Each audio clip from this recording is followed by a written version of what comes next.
This is a very special presentation, and this is to Nancy Youngblood for a quarter century of service.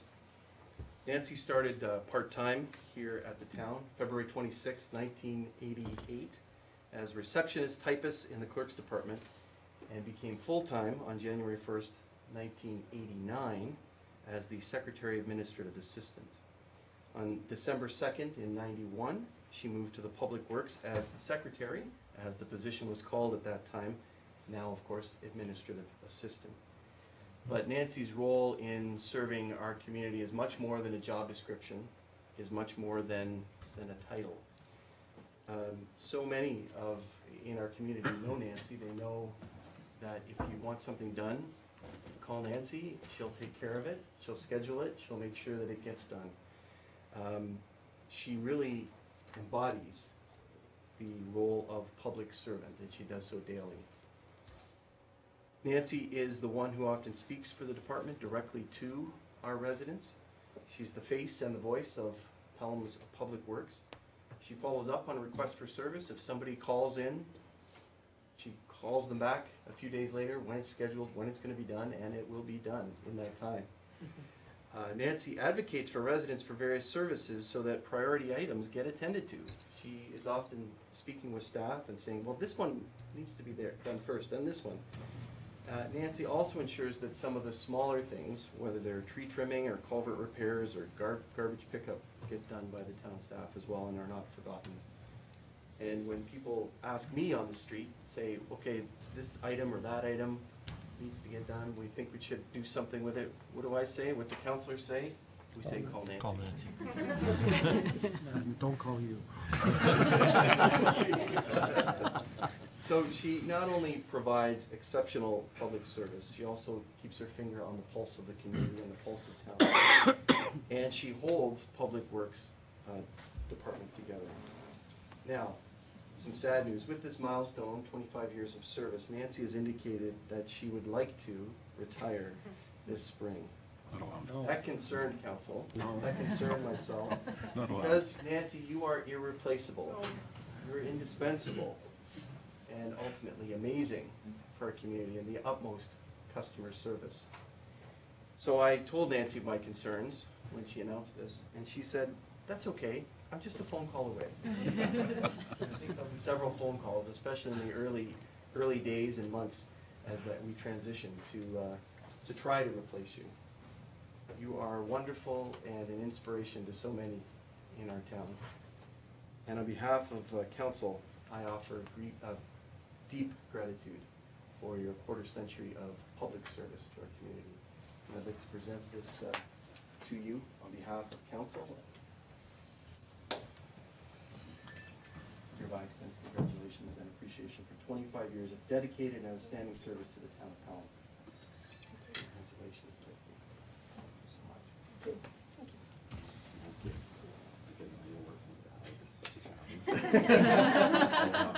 All right, thanks. Thank you very much. Congratulations. Thank you. Thank you very much.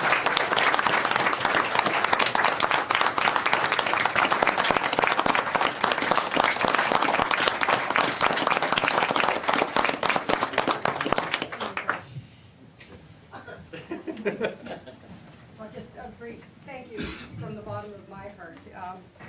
I don't know how 25 years, 26 could have gone so fast. It has been a pleasure for me.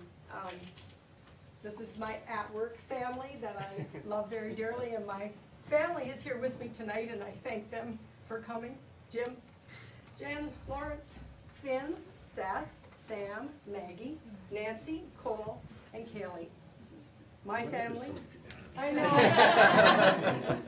And I just want to say thank you very much for this, and I've enjoyed every moment, every moment. It's been great to me and my family. So thank you. Thank you so much. Thank you. Really appreciate it.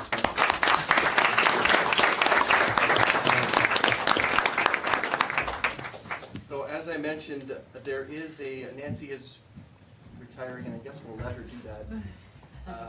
There is a retirement party for Nancy on April 25th. So I'd encourage all to attend and express their own personal thanks to Nancy for her 26 years of public service. Thank you so much. Now I would ask the fire chief and others.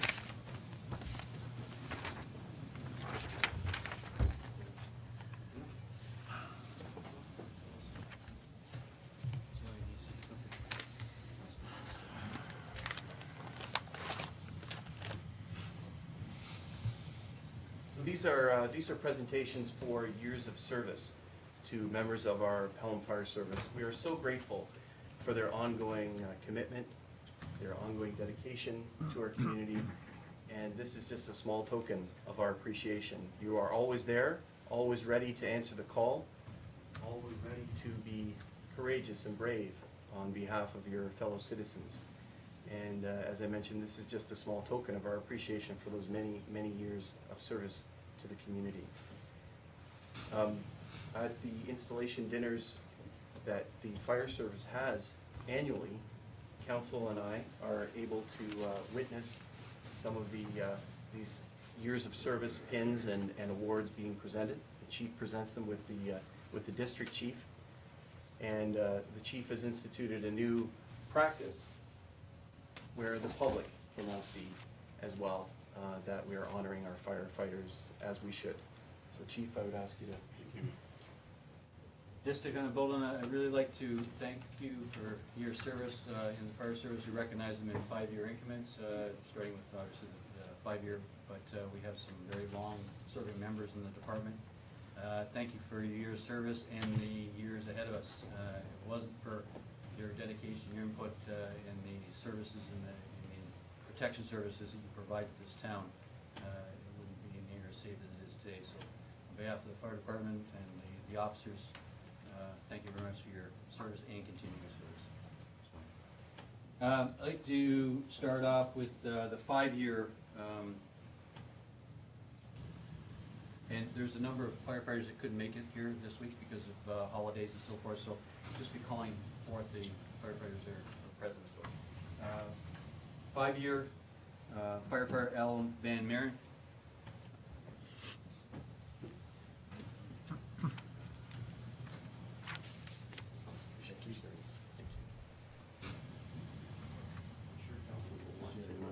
Thank you.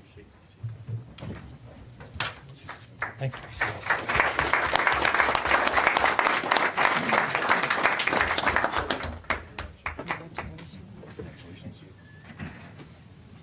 5 years, firefighter Mark Snyder.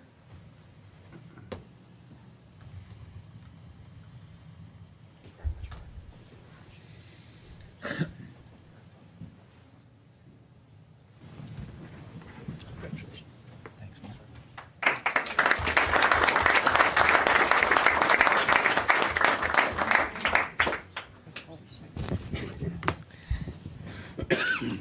5-year firefighter Jason Longhurst.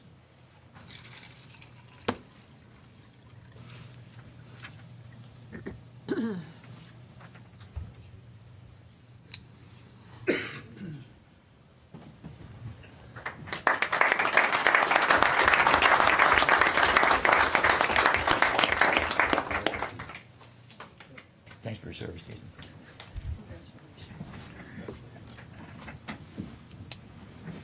15-year service, firefighter Brian Zankini.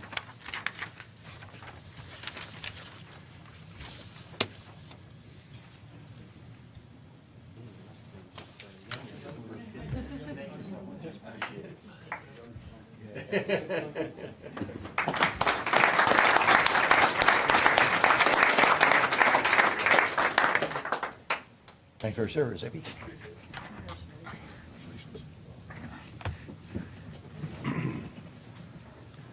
The next awards that we get into, once you've been part of the fire service for more than, or 20 years and more, the provincial and federal governments recognize it with medals. And I'd like to recognize Captain Ben Gutenberg for 20 years service.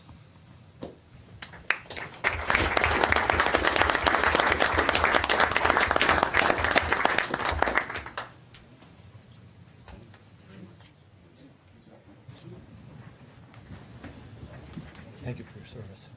Ben, thank you so much. Congratulations, Ben. Well done. Thanks, man.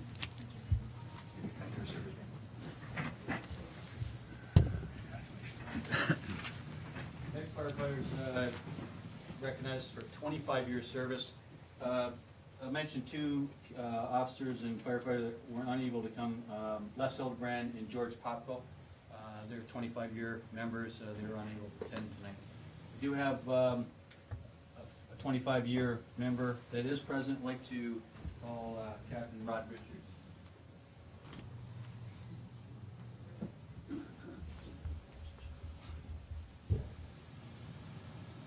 Thank you so much. Thank you. There's one for your wife. Thank you very much.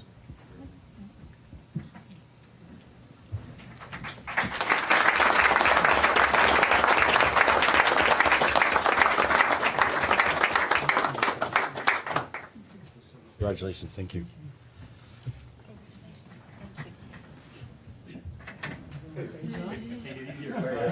Congratulations, thank you, sir.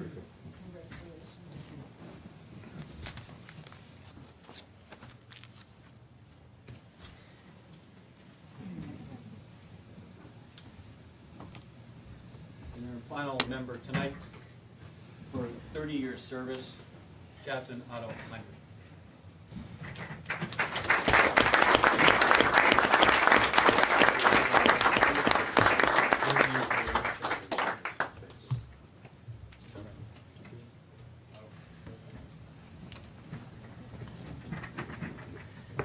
Thanks for your service, Otto. Way to go, Otto.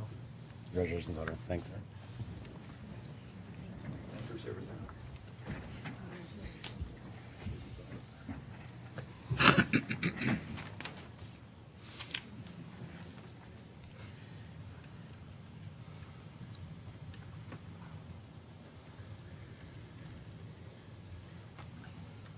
Thank you, Chief, and Neil Stanley for this, and other firefighters. Thank you so much for your ongoing support for the community. For those that received, congratulations, and again, thank you so much for your ongoing support of our community. Thank you. Chief, sorry. What do I call you? District Chief? DC?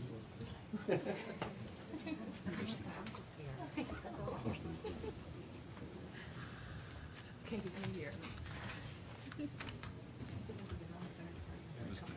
You too. You should get like some kind of. Raider.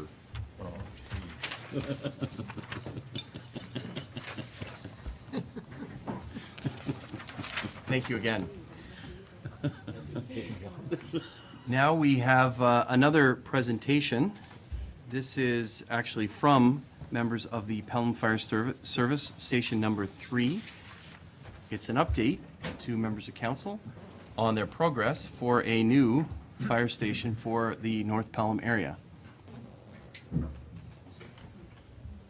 Chief, would you like to introduce Yes. the members, please? Thanks, Nancy. Thank you. Everybody's hungry. Go celebrate.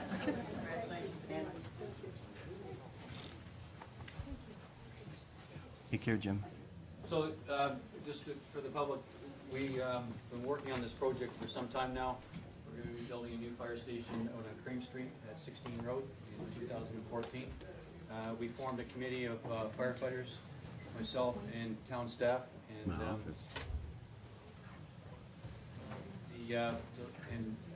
Dave's not here, Dave Kazan. So the 4 firefighters who are on the committee, along with myself, District Chief. No. Sorry. You wanna, Jim Waldeck, he's gonna do the presentation tonight. Jim is the district chief for that station. He's the lead man, or the man in command in that, for that station. Al is our lieutenant, Glenn Harrison, captain, and Dave Kazan, Lieutenant Dave Kazan. He's absent tonight, so he wasn't able to attend, so we'll leave it to these 3 gentlemen. Thank you, Chief. Thanks. Okay, good evening, everyone. We'll start off with just get into a brief overview of what we're going to go over tonight. Bob's already introduced the committee members here. We'll talk about some background information on how the hall came to be. We'll We'll talk about committee design requirements as well as legislation design requirements. We'll talk about the design process as well as project timelines, and at the end, we'll get into some questions if you wish. Bob already covered the introduction of the Station 3 firefighters, but I'd also like to mention there's a couple of consultants that we're currently working with from Charter Building Company, Carl Dorr and John DeJong, as well as from Ramondo and Associates, Architects Incorporated. We've got Emilio Ramondo and David Robbins. Also, of course, from our town staff, our Fire Chief Bob Limberner, Kim Holland, I don't see her here tonight, Keegan Jennings, and of course, Carrie Pupo. Just to get in some background information, basically why we need a hall. The condition of the current Station 3 facility, it's too small. Areas like the office and the kitchen are cluttered. It doesn't fit the equipment that we currently have. Our trailer, for example, has to sit outside. It is a leased facility. The trucks have to be moved outside for both meetings and practices. We have no room on the floor at all. There's no storage area. We have currently 2 containers outside that we store our property in. We can't do a proper training practice, again, because of lack of room. We have inadequate utilities and bathrooms. We have 1 bathroom that's the size of a closet. Unfortunately, the building's rodent infested. I think Councillor Ribiak, you can attest to that. He got to see that firsthand one night.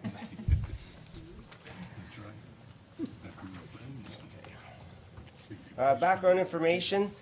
In the fall of 2012, there was a needs analysis completed by Richard Sligman. He was a consultant that looked at what we needed, and based on meeting with us and what he felt we needed, he came up with a cost. Included in the cost was the construction and equipment, but not the cost of the land.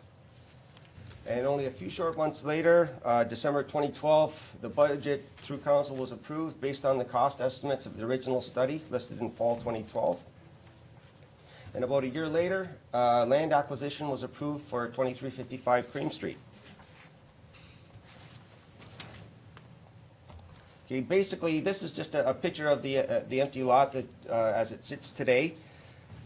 It's maybe hard to pick out, but there's actually a high spot on the land where the hall is going to be strategically placed in order to allow for drainage and stormwater management.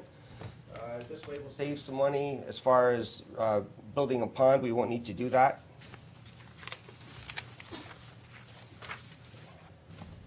This is an overhead view of where the hall will be sitting on the property.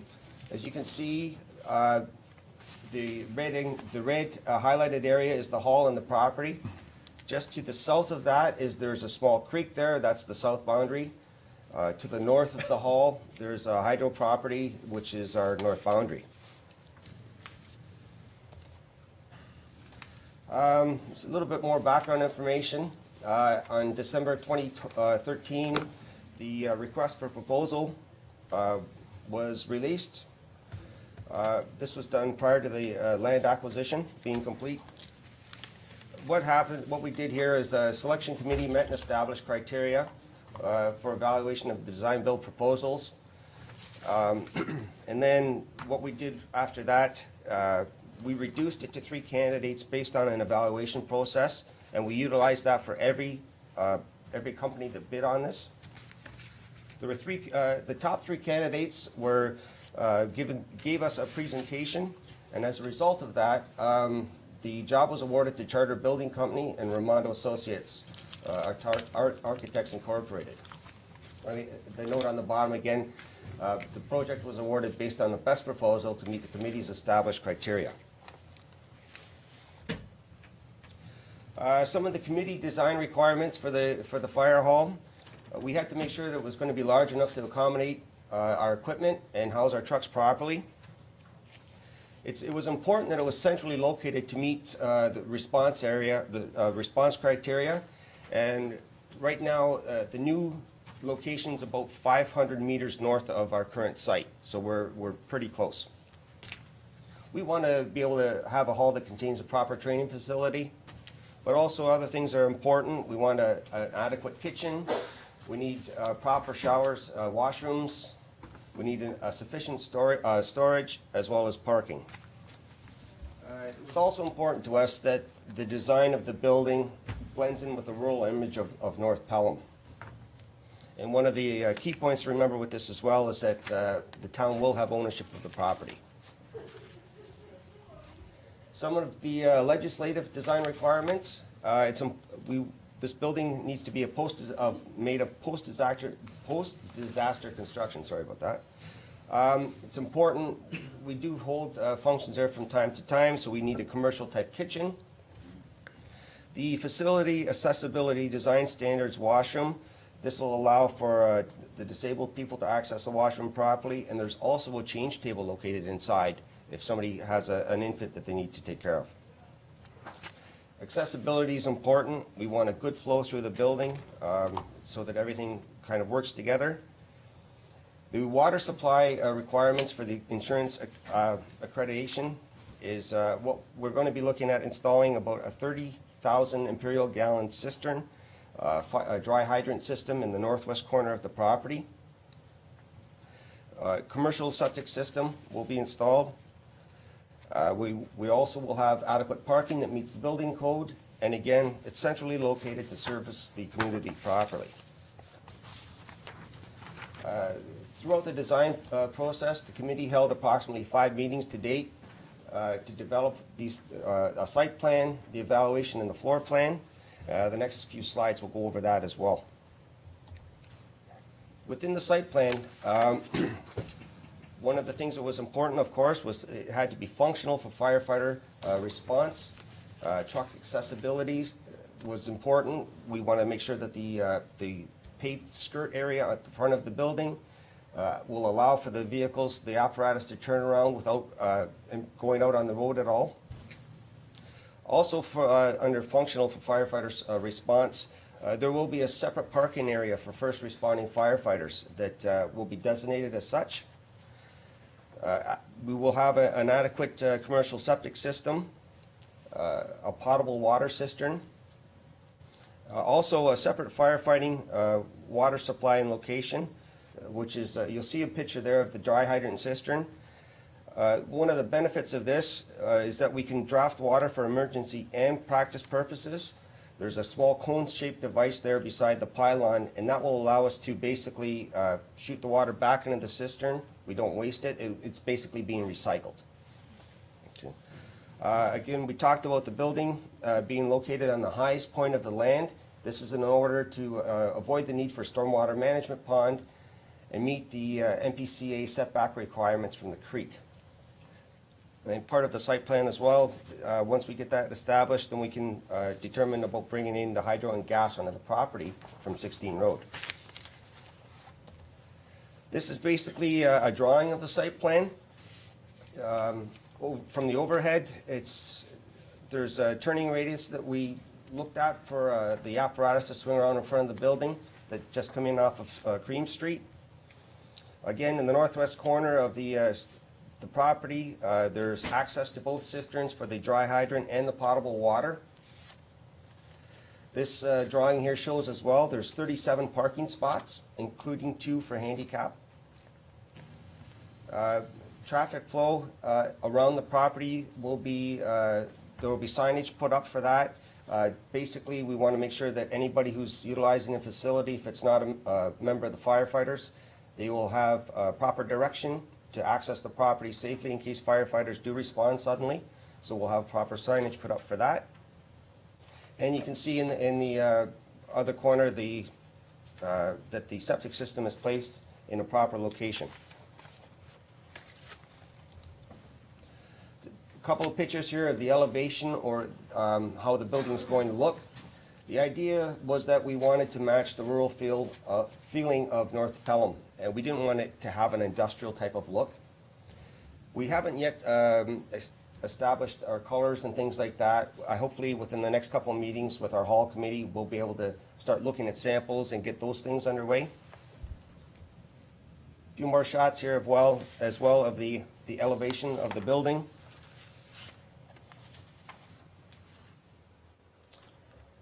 Okay, this slide and the next slide, we're going to talk about the floor plan. Some of the key points of the floor plan: there will be 2 offices, a proper training room, a commercial style kitchen, washrooms and showers for both male and female, the FADS washroom that I talked about earlier, and also we're going to have an addition of a mezzanine storage training type area inside the apparatus bay, as well as a covered porch near the rear of the building that'll can be utilized for community events. This is basically a picture of the floor plan. Up in your top your top left-hand corner is the main entrance to the vestibule. To each side is an office. The one on the bottom will be for the captains. The one on the top for the district chief. Going through to the training room, and then into the back area, kitchen, some storage, the FADS washroom. Then if you go through the training room down, we'll have access to the washrooms from both the training area and the apparatus bay. We thought that was very important for the firefighters to be able to access the washrooms easily from both areas. And then, of course, the apparatus bay itself with the bunker gear area off to the right-hand side, and above that will be where the mezzanine's located. This is a very detailed chart that was provided to us by Charter Builders, talking about the project timelines. It goes into quite a bit of detail, and unfortunately it's very hard to see. The next slide will kind of give more of an abbreviated version of that. January, we got into the design process. March, the permit applications, hopefully by the end of March, we expect them soon. Everything will be in place. April, weather permitting, the excavation is scheduled to take place on April 18th, and around the 25th, they will actually be able to start building, or probably putting concrete in place. From May to October, building construction will take place. And at the end of October, specifically October 10th, we are targeting the grand opening. Before we get in any questions, I just want to mention as well, the Short Hills Firefighters Association will be making a donation in the form of reimbursements of expenses that will be determined at a later date, just so that's known. But anyways, other than that, if there's any questions. Thank you very much, Mr. District Chief, for your presentation and for the final piece about, please pass our appreciation on to the association for that. We look forward to hearing more information about that. I wonder if any members of council have any questions for the members of our fire service. Councillor Powell. Sure, a couple of quick questions. What is the size of the building? It's approximately 7,000 square feet. 7,000 square feet.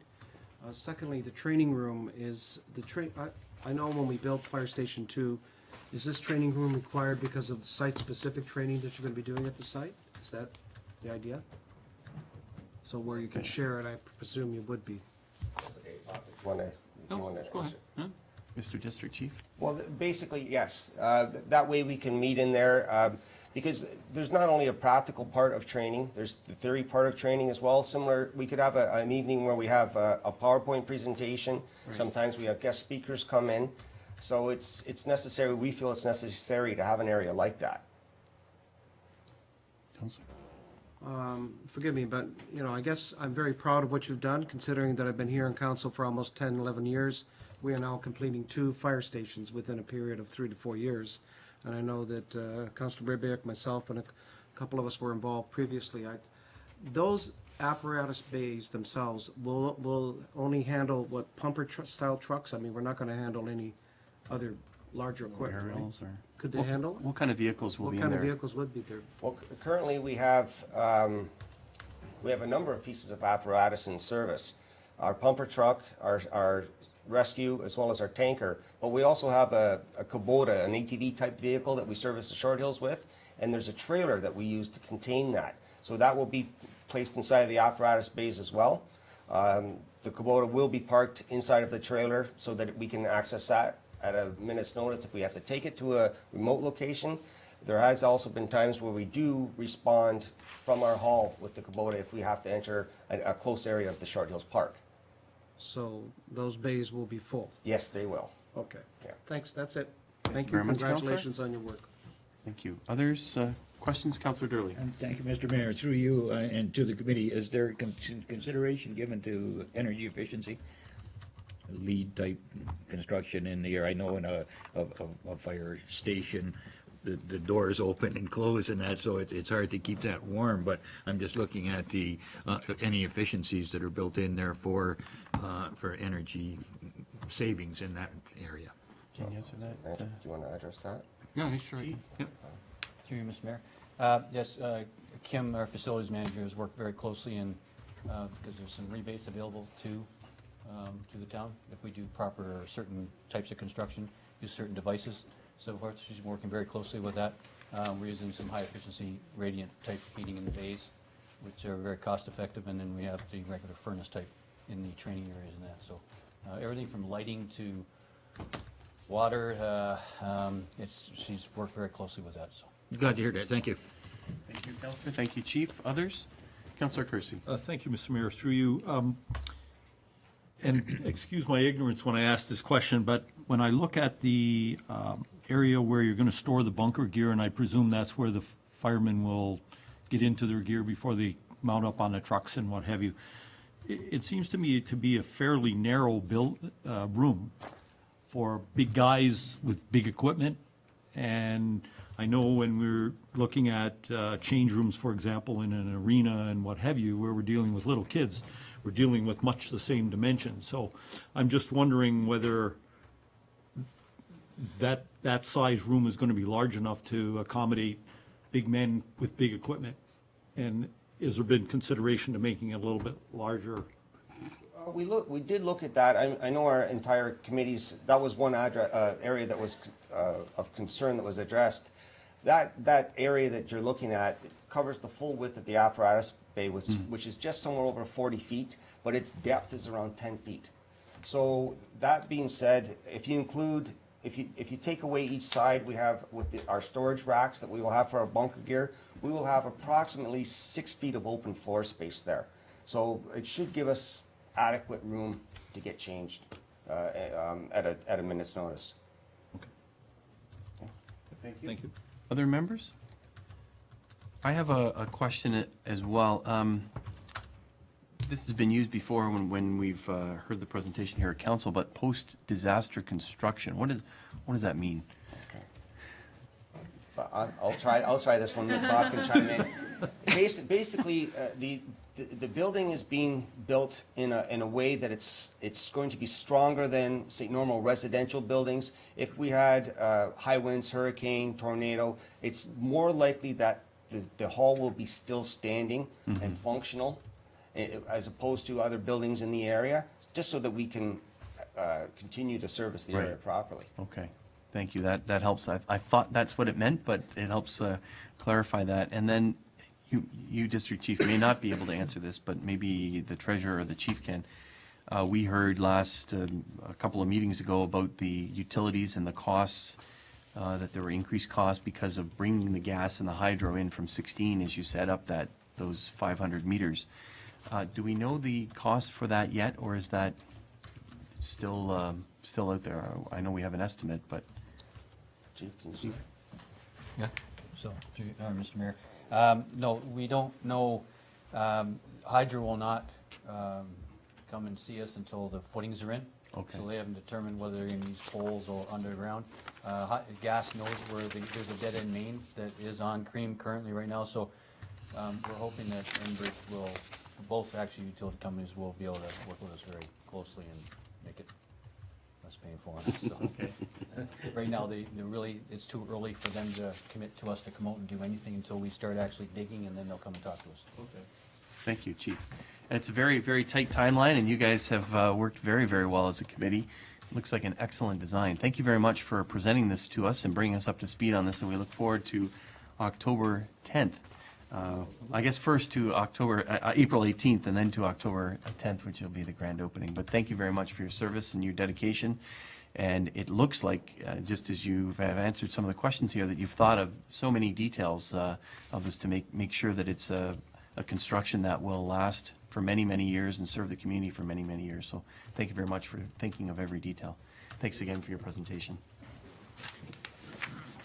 I do have a motion. It has been moved by Councillor Durley, seconded by Councillor Lane, that the information submitted by the delegation representing the Pelham Fire Department Station Number 3 Committee be received. All those in favor? Any opposed? That motion is carried. Thank you again for your work on that committee.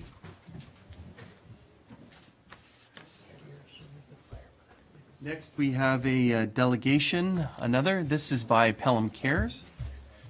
And I believe the clerk is assisting to get your presentation up on the screen. I never thought of it that way.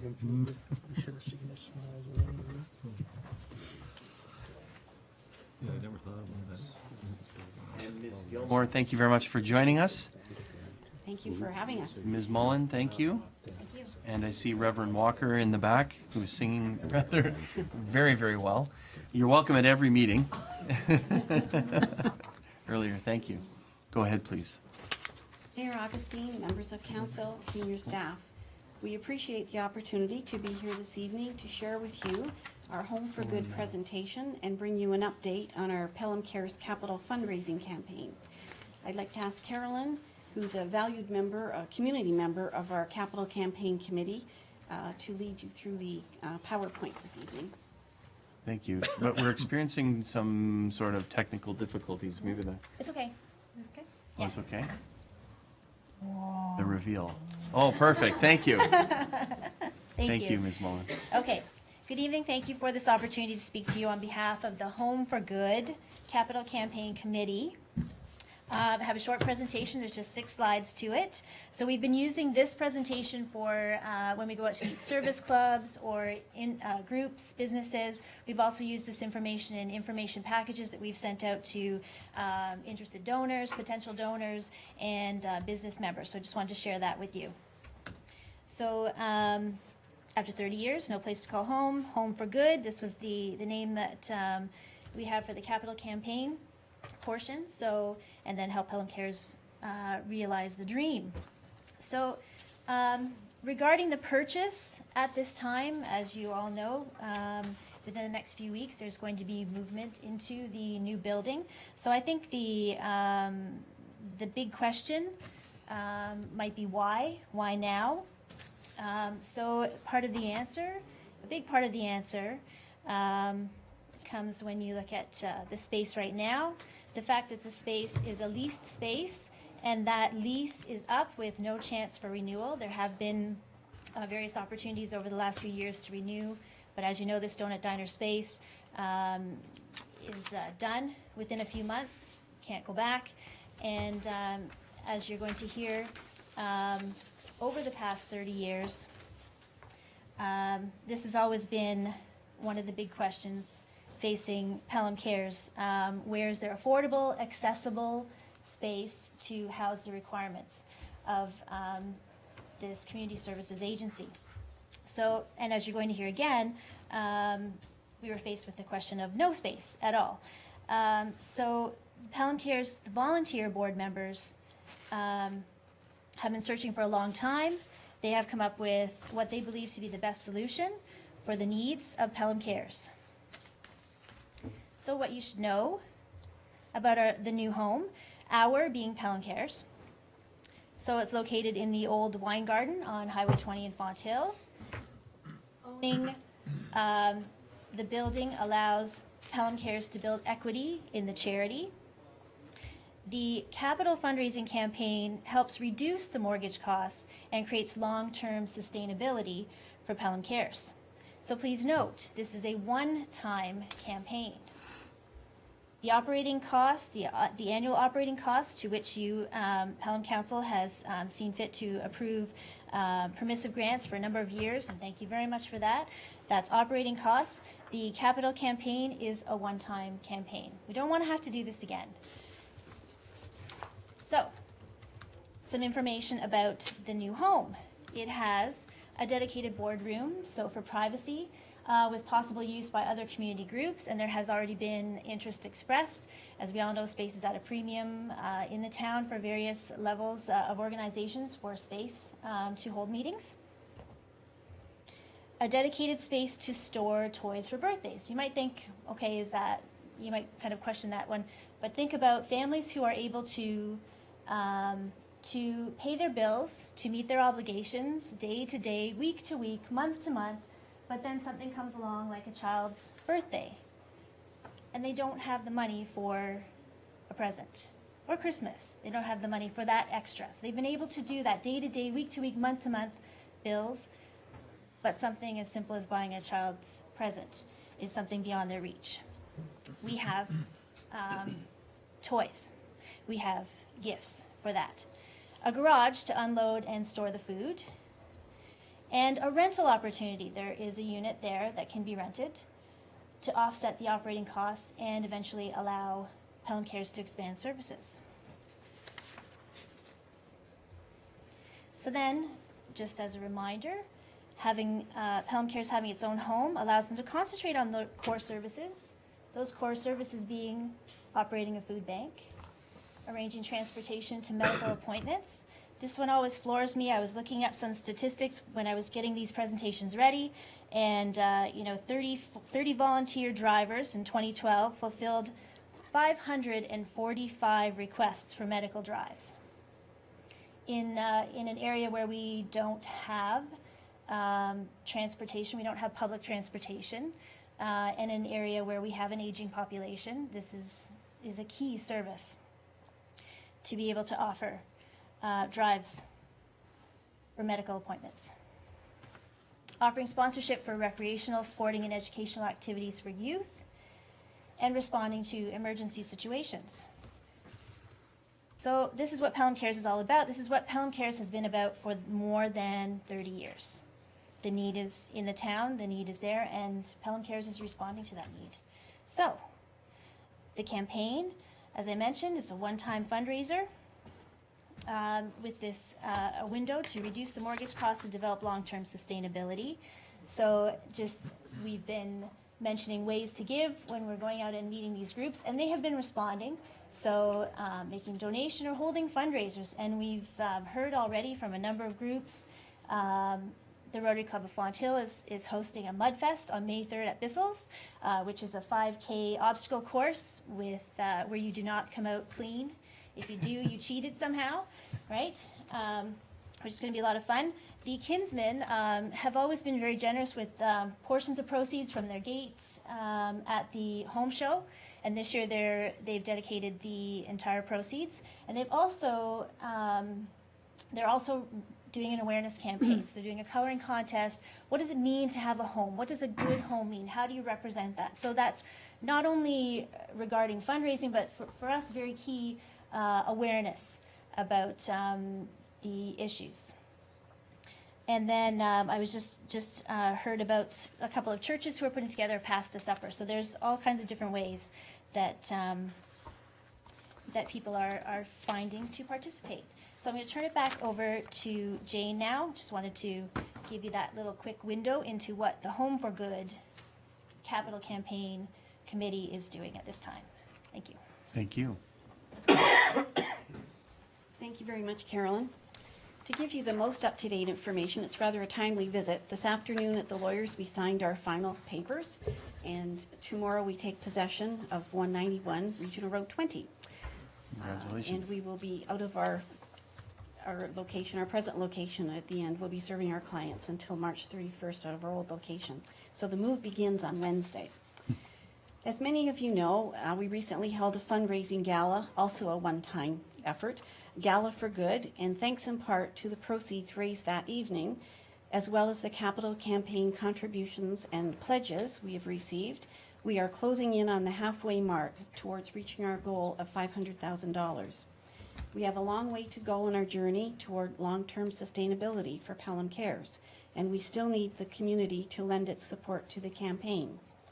Appearing before Council this evening gives us the opportunity to thank you personally for the support we've received during our 31 years of service in this town. the permissive grants that have been received from the town, having the mayor bring greetings to the annual general meeting, which comes up on March 25th, as well as our volunteer recognition events. The mayor always comes and never gets to eat, but always appears to bring greetings. We appreciate that. In 2008, a committee was formed as a result of the Rotary Club of Fond Hill taking Pelham Cares on as their project of the year. This committee became known as Project Pelham Cares, and the goal was to find Pelham Cares a permanent home and help it become sustainable for the long term. Mayor Augustine became a valued member of this committee and even donated the proceeds from the first annual Mayor's Gala to Project Pelham Cares. More than $23,000 was donated, and this became the beginning of our capital building fund. We knew we were off to a great start, and although the committee was unable to find appropriate, affordable, accessible space during those many years of searching, we do have one now. By purchasing our own facility, we will be building equity in our charity, and the potential rental income associated with the property will help sustain us in the future. Last year at our annual general meeting, our auditor, Randy Mulmut, praised Pelham Cares for having its expenses go down from the previous year and its net assets increase since 2008, thanks to the support from this community. The auditor went on to say that it is rare to see such a reversing trend like this and commended everyone for their work. Our administrative costs in 2012 were under 10%, which is below the community standard, below the industry standard, and the auditor has just completed our 2013 financial statements and tells us we are in the same position again. We take our responsibility to our donors very seriously and strive to use their donations wisely. We are very proud of the services that Pelham Cares has been able to offer the residents of our community, whether it be food assistance, drives to medical appointments, youth subsidies, or simply a referral to another agency. We are there when people need us. Pelham Cares has no steady source of funding. We are only able to provide these services thanks to the donations we receive from the public, churches, schools, businesses, service clubs, as well as the support we receive from the council of the town of Pelham. In addition to monetary donations, we rely heavily on our large number of amazing volunteers to perform much of the work we do. Pelham Cares is a volunteer-driven organization. We have a hard-working volunteer board, and we also operate with 2 very part-time employees. As we look to the future, we anticipate that the needs in our community will not diminish. With the capital campaign and our ongoing operational expenses, we have made the commitment to serve our community's greatest needs, and we anticipate Pelham's continued generosity in helping us meet this important goal. Thank you again for giving us this opportunity to give you a brief update. Thank you very much. Ms. Gilmore for your presentation, and Ms. Mullen for your presentation as well. Certainly, the comments that I make at those annual general meetings and the volunteer appreciation is really indicative of our community and how generous it is, as was exemplified by the Mayor's Gala and by your gala, which was an absolutely wonderful event a few weeks ago. Congratulations on that, and your success thus far on your capital campaign. So it really does speak to each of you as volunteering that's here this evening, the dedication and the service in our community. So thank you on behalf of council for that. Councillors may have some questions for you, and I would open the floor up to members of council should you have any questions. Councillor Papp. Thank you very much for your presentation, as always. Your new building, will you be able to, are you going to have more commercial equipment to handle frozen and other types of food, or? We will. We've actually applied for a grant, and we've been told that we're going to be getting it in the summer. That will provide us with money for a cooler and a chest freezer, because we get a lot of donations of turkeys at certain times of the year, and we only have a small area to store them. The cooler will help with the donations of fresh vegetables and fruit from the harvest time. That's excellent. And we also have a conveyor belt that was donated through our association with Ontario Association of Food Banks. It actually came from IBM, and we'll have that in our garage so our clients can be served that way. Very good. Councillor? No, that's wonderful. I've spent a lot of my career working with food banks and a number of agencies, and it's just It's always been one of the biggest challenges, you know, you're given all kinds of food, but sometimes they couldn't take it because they didn't have the storage facilities. But kudos to you for doing that, and I hope that pays off for you. Thank you very much. Thank you. Others? Councillor King? Through you, Mr. Mayor. Thank you very much for your presentation, both yourself and Carolyn. I appreciate the update on the information and the new home news. As you know, Pelham Cares has been near and dear to my heart for a number of years for reasons that we all are aware of. I do have a couple of questions, if you don't mind. One is whether you're looking at expanding your services at all. We do hope to. We aren't sure what those services are going to be at this point, but once we're there, we'll get settled, and then we can see where we're at financially and what we can take on. Do you see the opportunity to rent out space to other organizations that do not have an office in the Pelham area? That's certainly a possibility. We do have room there to rent out, as well as we have this boardroom, which will now be a dedicated boardroom rather than where we're trying to pack our groceries on Fridays. And that will be available too for public. Okay, thank you. Thank you very much, Councillor. Any others? I recall when I first started serving as mayor, one of the first things, even before the inauguration on December 1st, 2006, one of the first things that occurred was a representative from Pelham Cares talking to me saying, we need some help trying to find some space for the food drive, and we need some help trying to find space for a permanent home for Pelham Cares, just because you couldn't serve the community and meet those needs. So I'm so very, very pleased on behalf of council colleagues that you are now finding a permanent home and working to that. And it sounds like, as I said, the community is very, very generous to you, and we would all encourage the community to be very generous and very supportive of Pelham Cares in your new home. So thank you very much for the presentation, for bringing us up to speed on your activities, and we wish you Godspeed and good luck. Thank you so much. So it has been moved by Councillor Lane, seconded by Councillor Papp, that the presentation entitled Pelham Cares, Home for Good be received for information. Going to call the question. All those in favor? Any opposed? That motion is carried. Thank you again for your hard work and for your presentation. Thank you.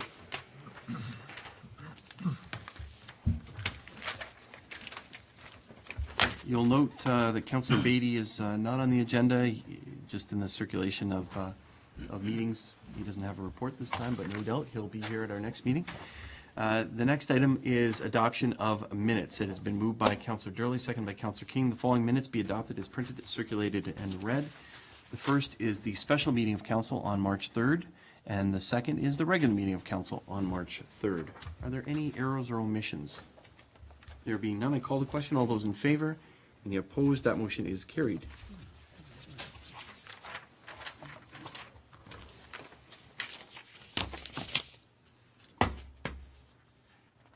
No motion for that, that's just an update for council. Madam Clerk, maybe you can. Certainly. The next item on the agenda, corrected water and wastewater calculations, is just to provide council with the information that they had requested at the last meeting. There's no motion required. Okay, thank you for that, and we appreciate the treasurer providing that information and correcting it based on the discussion that we had at council. Next is the consent agenda items to be considered in block. Are there any items that members of council would like to lift for separate consideration? Councillor Durley. Thank you, Mr. Mayor. I'd like to lift the item 11.5.2, the letter from the City of Port Colborne regarding electricity rates.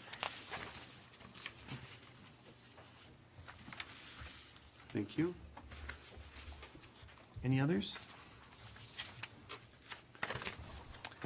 Thank you. It has been moved by Councillor Papp, seconded by Councillor Lane, that the following consent agenda items be received and the recommendations contained therein be approved as applicable. First, recommendations of Committee of the Whole meeting of March 3rd, 2014, and the minutes of that Committee of the Whole meeting. The third item is staff reports of a routine nature for information or action, and there are five items in this area. The first is that we receive information regarding the Pelham Business Association marketing opportunity. The second is regarding the erection of a wall sign at the Pelham Arena, that sign be allowed, and the council approve the request for sign variance for Joe Fournier's, is that how you say that? Fournier. Fournier, thank you, Fournier's Martial Arts Center.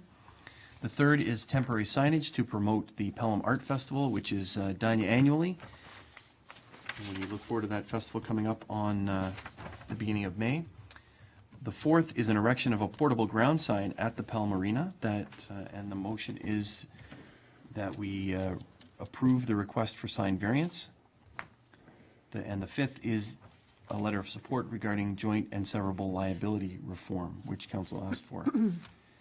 The next item is action correspondence of a routine nature. The first is proclamation request regarding World Autism Awareness Day. And the motion is the council hereby proclaim April 2nd as Autism Awareness Day. The second item here is correspondence from the 613 Royal Canadian Army Cadets, that their request to use the Pelham Arena as they do every year. This is for their annual review ceremony on Saturday, May 31st. And the recommendation is to approve that. And the third item in this block is resignation and appointment regarding the Pelham Seniors Advisory Committee, resignation of Tracy Holmwood, but the appointment of Susan Buckingham to that committee. The fifth item in general is information correspondence item. The first is a letter regarding the Pelham Maple Acre Library, and that's by Gary and Rosemary Chambers. And the second was lifted by Councillor Durley. The third is the Town of Aurora regarding municipal recall election legislation. The next block of documents is from the Niagara region. Notice of decision to adopt a regional policy plan amendment.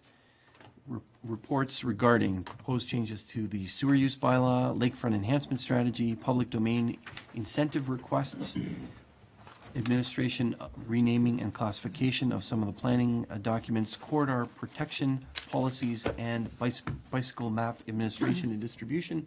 We're actually giving the map away for free instead of charging people $2. And the final item is minutes, committee minutes for information, and those are the minutes of the Pelham Library Board from January 15th, 2014. Are there any items to which councillors would like to speak, raise issues, ask questions? Councillor Durley. Thank you, Mr. Mayor. Although we're not asked to give comment, I have some concerns about 11.5.4.2, the letter from the region regarding proposed changes to the sewer use bylaw, specifically under their third paragraph, administration and enforcement, and I'm reading 3.2, and it sort of bothers me a bit because it reads, as they're pointing out, an enforcement officer appointed by the regional council, the commissioner, or any person authorized by the commissioner may at all reasonable times enter upon and inspect, and I just got You just got booted out. blocked something here.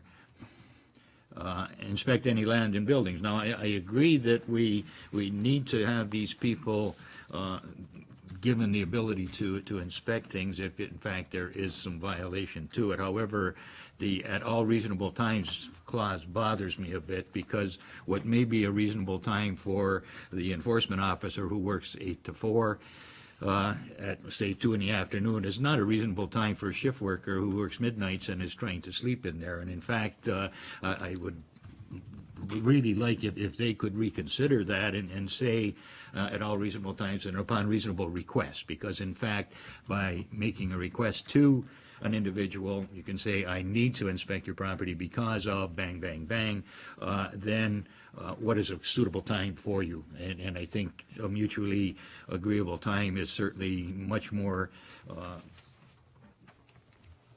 easy to swallow than it is to say, I'm going to come into your place whenever I want to, and that's the way this reads. So that is my concern. I don't think there's anything we can do about it. However, I just really, in making up this bylaw, that bothers me a bit there, and you know, certainly I wish that, you know, if there is a way to bring it to their attention, Mr. Mayor, through you or Mr. Beatty at the council, regional council, that you know, if in fact they could look at that and soften it up a little bit, because it to me gives just a little bit of Gestapo rather than cooperation, and I'll leave it at that. Thank you. Okay, thank you very much, Councillor. If you want me to respond now, I'd certainly follow up with the region on your behalf, and we can get back to you at our next meeting. I would suggest that the language is simply the language as opposed to what one might read into it and the extreme that might be there. And I think the key word is reasonable and notice. So it's similar to the discussion that we had here with our bylaw enforcement and even at the region that we had regarding the outdoor smoking bylaw that was approved by this council and all councils and is now in force.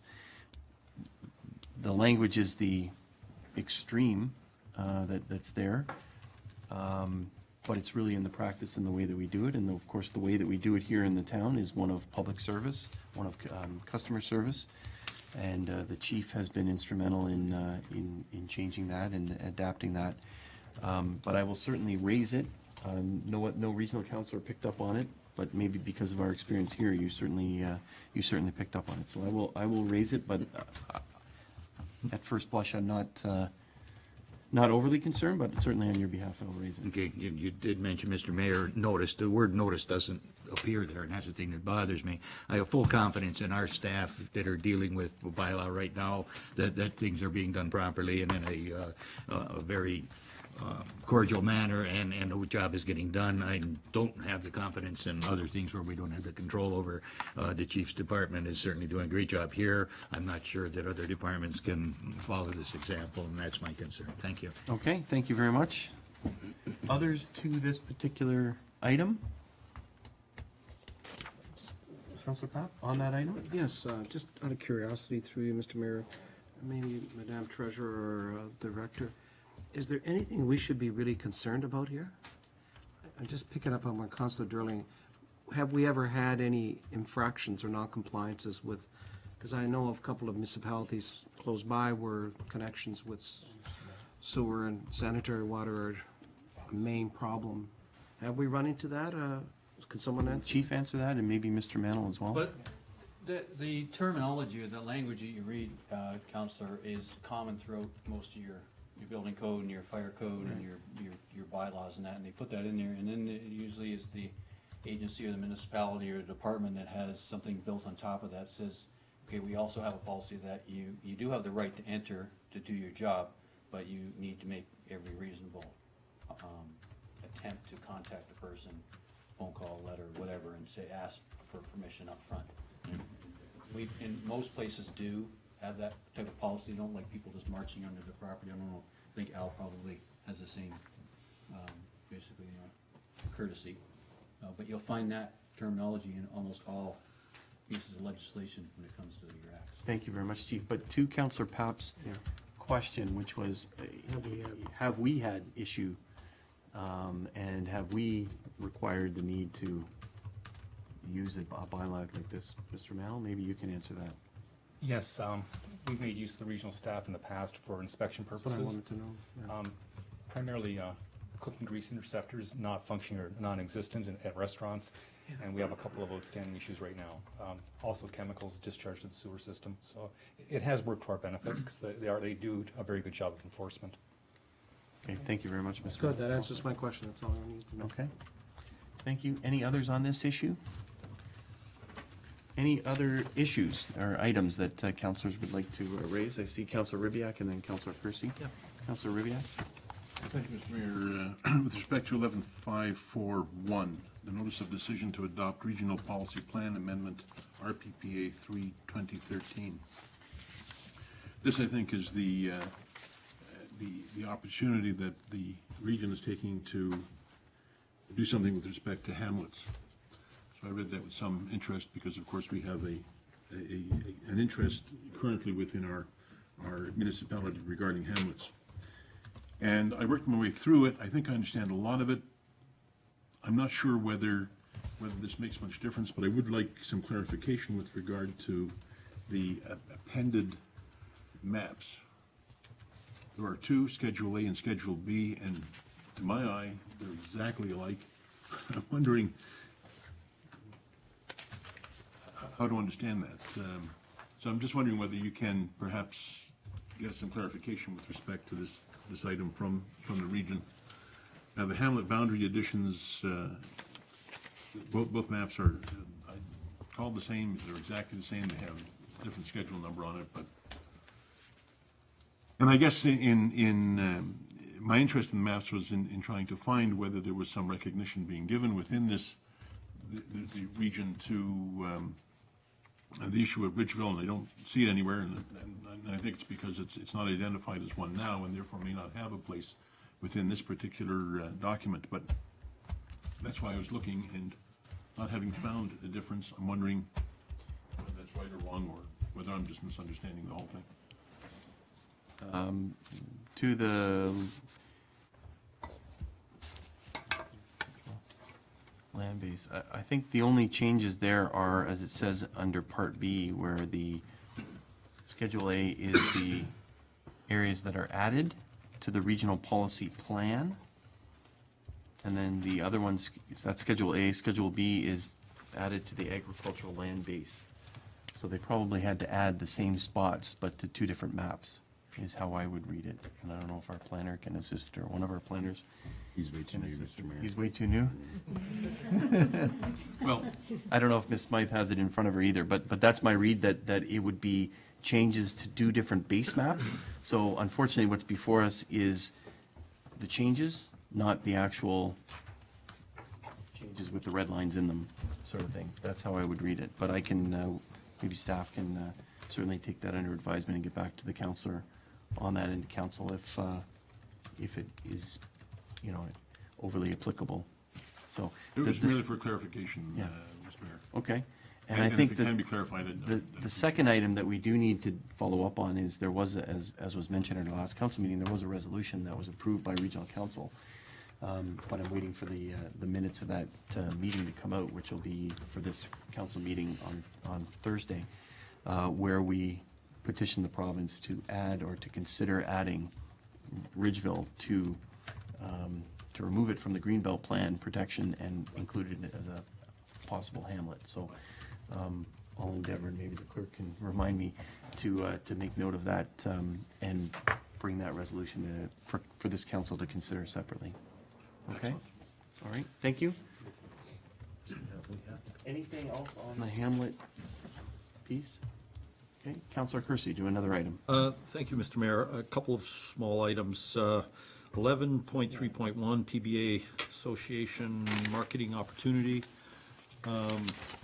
I am pleased with what I see here, although I'm just wondering, and I recognize that the amount of monies are small and certainly within the purview of staff to enter into this. I just wondered whether staff has an interest in that and would be following through with the PBA, or whether you need direction from council for that. Mr. CEO? Thank you, Mr. Mayor. To answer the councilor's question, this is simply for information. We intend to follow through with the program in conjunction with the PBA. We think it's a great opportunity, and the money will be found within the marketing and communications budget. Thank you. Okay, thank you. Anything to that, Councillor Papp? Well, it takes me to the other point then. While we're working through with the PBA, would you also be considering Welland Pelham Chambers' involvement in this as well? Many of those members are joint members. I would ask that you forward that information to the Welland Pelham Chamber of Commerce as well. Okay. Because there's a similar type of program being considered right now in Niagara Falls with their BIAs. Okay. Thank you. I'm not taking anything away from them, but let's do something in concert with each other to help each other. Okay, thank you. Mr. CEO? Mr. Mayor, I might recommend to council that direction be given to the representative on the PBA. Perhaps Councillor Kersey would work with Councillor Papp on that. It seems to be a higher level in the staff issues. Yeah, we'd be happy to do that. And if there's a role for the town to play, And we by can all talk to you means. about administrative. That's fine. I appreciate that advice, Mr. CAO, and Council Kersey and I will. If I could speak to that. There Go has ahead, been Councillor. some level of discussion between the Welland Pelham Chamber and the PBA about developing a memorandum of understanding Yep. to jointly approach certain elements of their various businesses. So this may be a golden opportunity Good to time. involve them. So I will pass that on to the executive. And I will do the same with the Welland Pelham Chair. Thank you, and I think if there's some results out of that, you can report them to council as appropriate. All right, thank you. Anything else to the PBA campaign? Anything else to any of the other items under consent agenda? Councillor Kersey, and then Pap. Go ahead, sir. Thank you, Mr. Mayor. I wanted to comment on 11.5.1, Gary and Rosemary Chambers' letter regarding Maple Acres and municipal plans and guidelines. I'd like to comment, first of all, to thank them for the time that they spent on putting that well-thought-out letter. They've read a lot of material there. They certainly put the time in to formulate that letter. And that's the type of information that is so helpful to come back from a community to the various committees that are looking after things. Not that I agree with everything that they said in their letter or the way they read everything, but certainly as a representation of the type of thought that needs to go into writing letters to council and making representations to council, that's exemplary. And I just wanted to put that out there to the public. Okay, thank you very much. Is there anything else on that particular item, on that letter? Councillor Rubiak? Thank you. Just to underline Councillor Kersey's notes, I was going to raise that as well. It is an excellent set of facts that they have developed, and we should take a look, I guess, in our own creative problem solving to determine whether any of those facts are missing from our list, because they deserve being there. Absolutely. And Thank you. indeed, congratulations to them for the work that they did. Thank you. I concur with council colleagues, and I know each of us probably do as well. Very impressive work. And I would suggest that maybe it's something that staff should consider. As council knows, at our last meeting, one of the directions was to put together a timeline of various items and things, and there may be some items in there that can be pulled from that and highlighted in that timeline. So thank you for raising it, councillors. Councillor Kersey, is there anything else on another item? Is it on that item? On the same item, Mr. Mayor. Okay, go ahead. If I may, thank you. And just to follow up on your comments with respect to the timeline, I do believe we're having another council meeting before we meet with the problem-solving group with respect to Maple Acre, and I'm really hopeful that we can have that timeline to consider before that meeting. Okay. Mr. CEO, can you comment? Defer, timeline? I would defer to the clerk, Mr. Mayor. Oh, I'm sorry. Madam Clerk? Yes, we have been pulling the information together. I just have to assemble it all in the timeline, so we're almost there. Thank you. Thank you Thank very you. much. We will have it ready. Thank you. Okay, thank you. Anything further on that item? Yes. Okay, go ahead, Councillor. Along that same train of thought, Mr. Mayor, I went back and reviewed my notes from the Maple Acre Replacement Committee in the terms of reference and what have you. And the first entry that I could find in anything dates back to a committee of the whole meeting in June of 2008, when the committee of the whole directed that a terms of reference be developed for the Maple Acre Replacement Committee. And that's the first entry that I could find. So I don't know whether that's of any help to our clerk or not, but that. I'm sure Okay, the clerk has perfect. it. Yeah, thank Beautiful. you. Thank you. Anything further on that particular item? Okay. Thank you, Councillor Papp. You had another item? Very quickly, Mr. Mayor, I was looking at item 11.5.4.4. I just would like to request that, as a staff direction, these public domain incentive grants, if you go through those, I was fascinated by what was being funded. Restoration of the Grimsby Library, downtown gateway features, notwithstanding there's performing arts in Queens. So where I'm driving with this is that as we move onwards with with the East Fonthill, that we should take advantage of these, because it's obvious that some of this stuff would be great when we're talking about gateways, and we're talking about library. And I know that our staff are cognizant of that. It drew right away on a positive side that, why not us? Let's go for it for 2014 and figure out what projects we could request from the region. So that's all I have to say. Okay, thank you, Councillor Papp. And I think we have been successful, and the treasurer has led the Yeah. charge on that. We did receive $100,000 from the region for the downtown reconstruction in Font Hill, Yeah. and also $27,000 for the arches as a public realm and art. So we have that there, and maybe we can use it for other items as well, as the councillor suggested. So Okay, thank you. thank you for highlighting that. Anything else under consent agenda?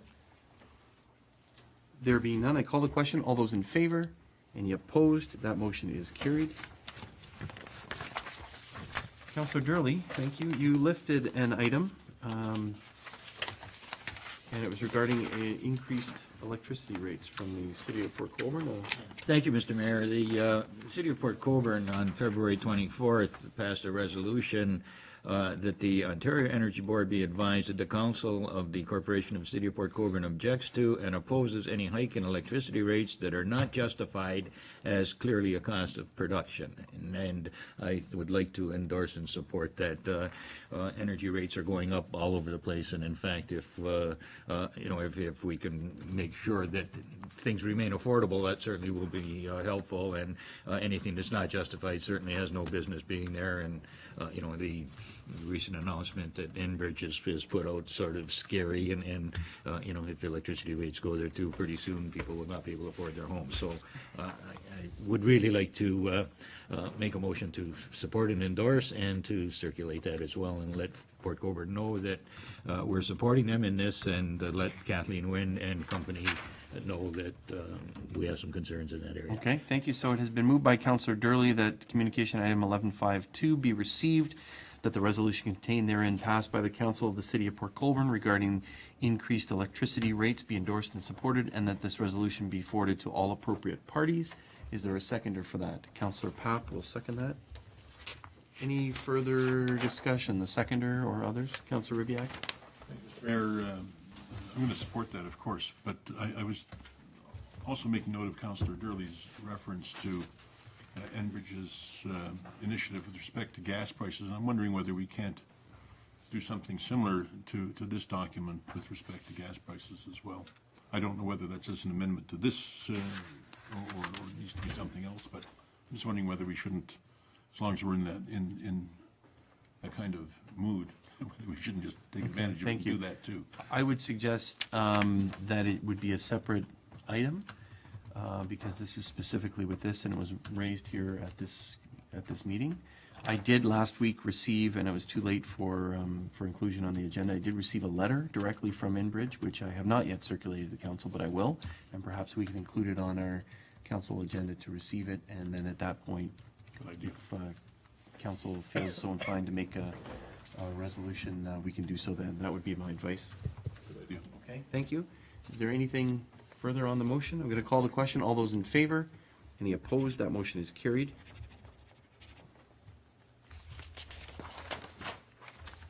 Thank you, councillors. The next item is staff reports requiring action.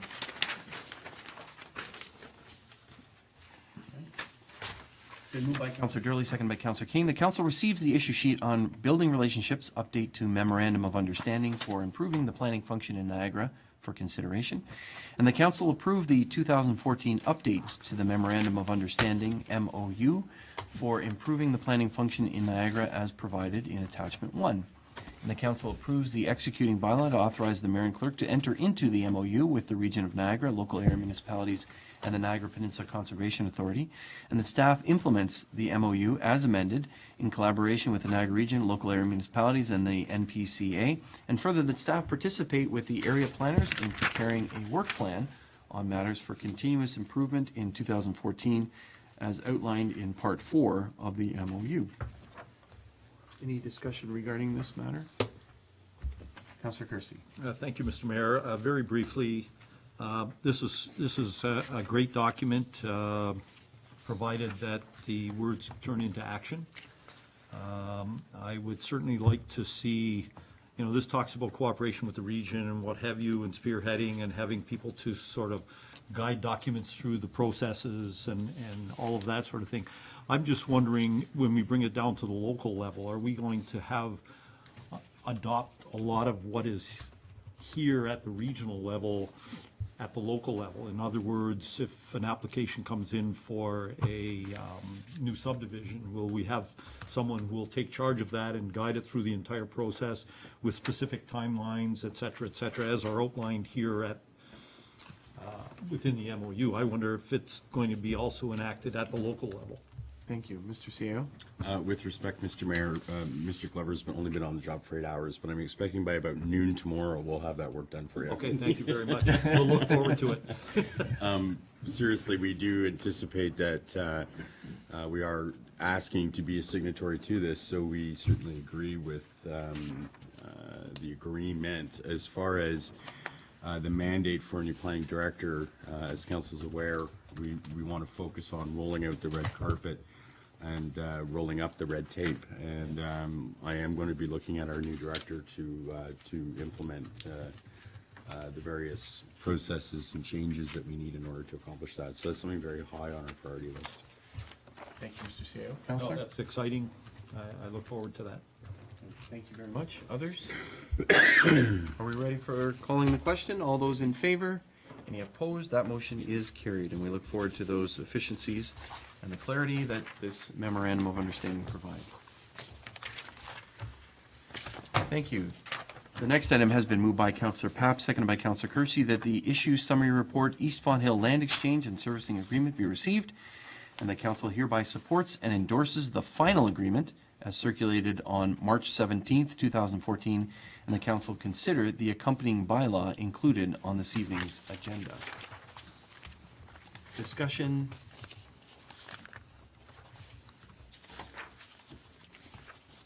Councillor Papp? Being one of the senior citizens here on the council, having lost all my hair since this time we've started this, I wanted to extend a great deal of thanks to Mr. Mayor, you, the CEO, the staff, and our legal staff for working with the developers to get to this stage. It's been a long road. We're not done yet, but now that we're sort of putting the framework together on how we're going to go about developing and putting the whole, I want to call it the aspects of what we consider will be a legacy development. I really think that that's what will happen here, that it's nice to see that we've come to a general agreement, and hopefully we can execute. Thank you very much, Councillor. Other members of Council? Councillor Durley. Thank you, Mr. Mayor. It's been a long time coming, and it's certainly exciting. And if by noon our new staff member will have one thing handled, by 4 o'clock he can have this handled as well. But definitely, That's right. There's your second definitely assignment. very good news, and the immediate future coming up is going to be very exciting for the town of Pelham, and you're getting in on the after all the hard work is done. However, there's still a heck of a lot more work to do. So. No pressure. Thank you very much. Thank you, Councillor Durley. Others? Just want to echo some of the comments from councillors. As council knows, this agreement, as we heard our last meeting, this agreement is for servicing of the town's lands, for sale of property, and for handling of development proposals on the town's lands and in that master plan area.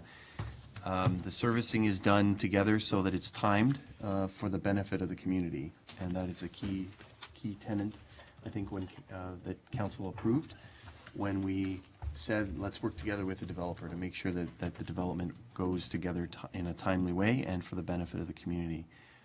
Regarding the sale of lands, the 7.7 acres that's being sold as an option to the developer is, again, for the benefit of the town. It will help facilitate the construction and operation of a new 30,000 square foot medical facility, which will include 5 to 10 family doctors and other allied professionals. It will also include a 120 or more unit seniors complex offering independent and assisted living options. So again, a benefit to the community. The price, as is in the agreement, it was published in the paper, and it was based on an assessment, is at $375,000 per acre, but also added to that price is the costs of the servicing.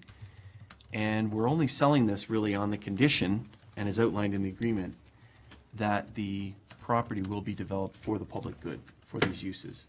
And that if that use is not there, doesn't transpire, it comes back to the town, and then the town can use it as appropriate, again, for the public good. And as council will know, part of the process, the huge part of the process for this, and Councillor Papp and Councillor Durley made allusions to this, is really the East Fawn Hill secondary plan and the shepherding of that plan to completion at the Ontario Municipal Board on January 30th of this year. Really, it increased the value of this property, and without that, we would not be able to. Without that work and the input from the community, we would not have been able to get to this point. council, and I appreciate Councillor Papp commending staff.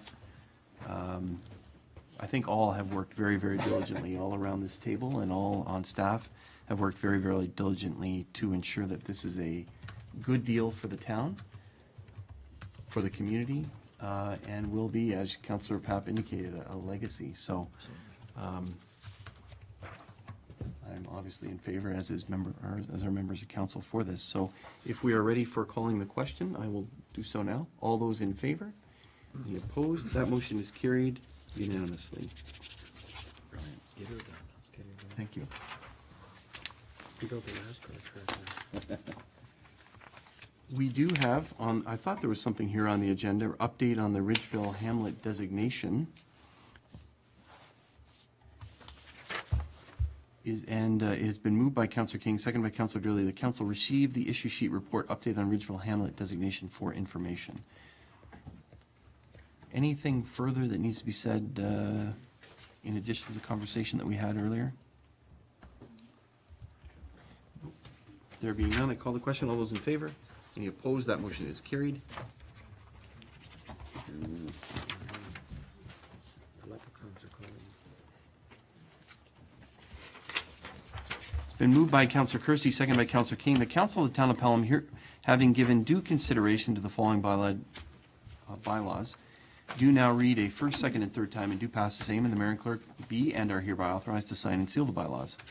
1, being a bylaw to declare the town-owned lands surplus to the needs of the municipality and therefore available for disposition, to authorize the sale of said lands and to authorize the mayor and clerk to execute a purchase option and cost-sharing agreement. 2, being a bylaw to appoint Susan Buckingham to the Pelham Seniors Advisory Committee. And 3, being a bylaw to authorize the mayor and clerk to enter into a memorandum of understanding with the Regional Municipality of Niagara, area municipalities, and the Niagara Peninsula Conservation Authority for improving the planning function in Niagara. Any discussion on any of those items? There being none, I call the question. All those in favor? Any opposed?